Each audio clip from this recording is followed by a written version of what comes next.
election harakan gari jita manu krobati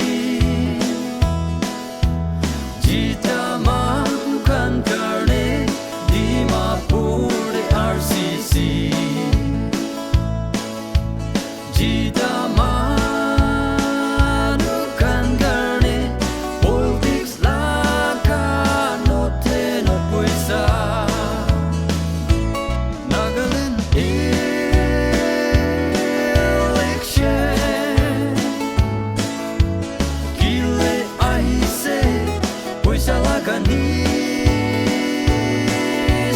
pra go kai pai bisi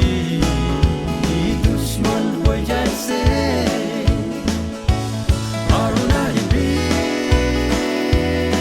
election bisi boi lage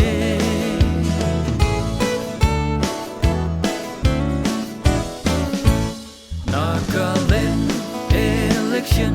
time bong ji le du public manu kanisa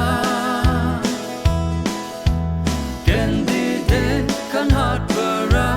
POISA ba